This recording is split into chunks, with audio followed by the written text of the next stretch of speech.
There are many important skills in pickleball, but there's one in particular that separates the good players from the great ones. And that skill is transitioning from the baseline to the non-volley zone.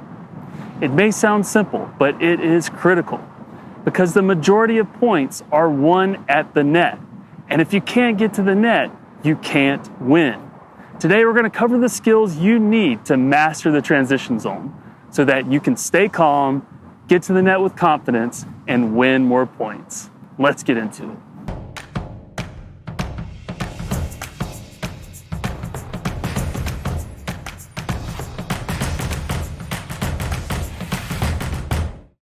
Welcome to High Five Pickleball, where we help you improve your game so you can maximize your time on the court.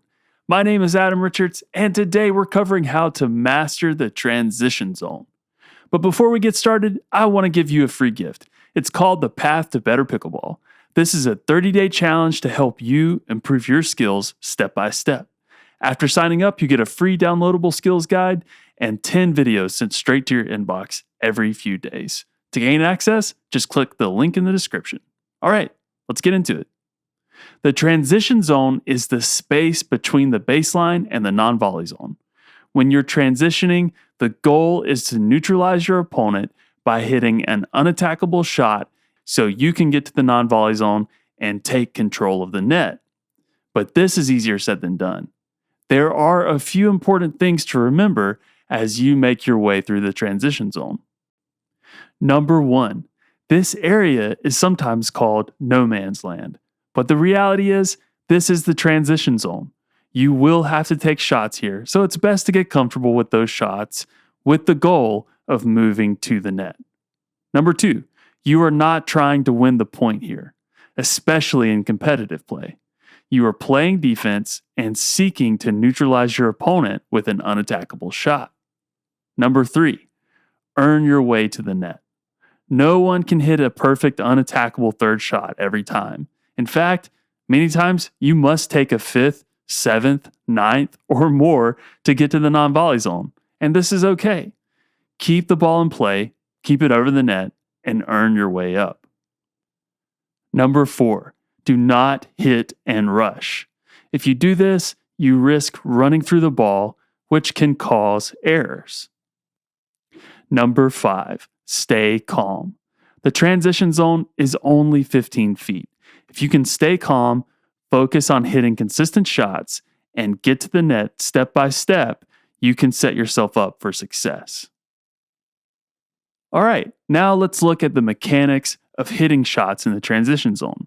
For the purpose of this video, let's say you hit a third shot drop, but it's too high, and your opponent is on the attack and they hit a fastball at your feet. First of all, you want to read your shot. Was it too high? Is your opponent attacking? If so, watch the angle of their paddle face. This can help indicate where their attack is going. Next, you want to make sure your feet are established before you swing. Try a split step to get your feet in position. You can initiate it just before your opponent hits the ball. If you'd like to learn more about the split step, check out the video I did on footwork. I'll leave a link in the description. Now that your feet are ready, it's helpful to have your paddle ready as well and slightly down so you can easily retrieve a hard shot at your feet. Remember to keep the ball out front and your eye on the ball. Watch it come to your paddle.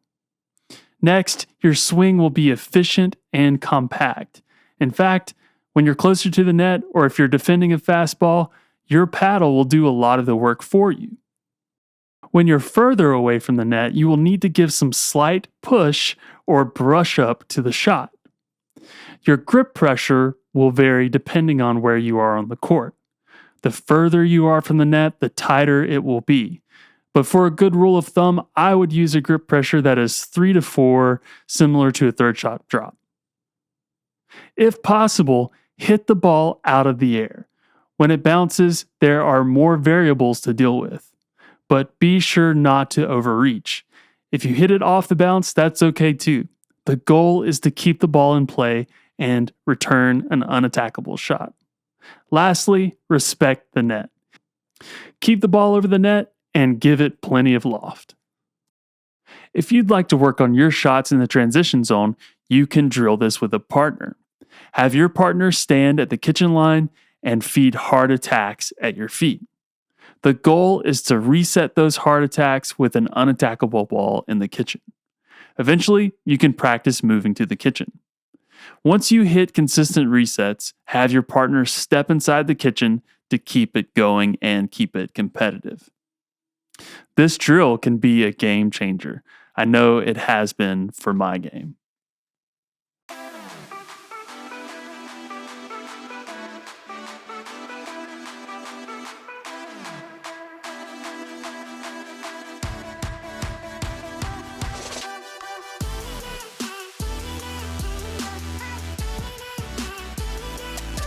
What are your thoughts on the transition zone?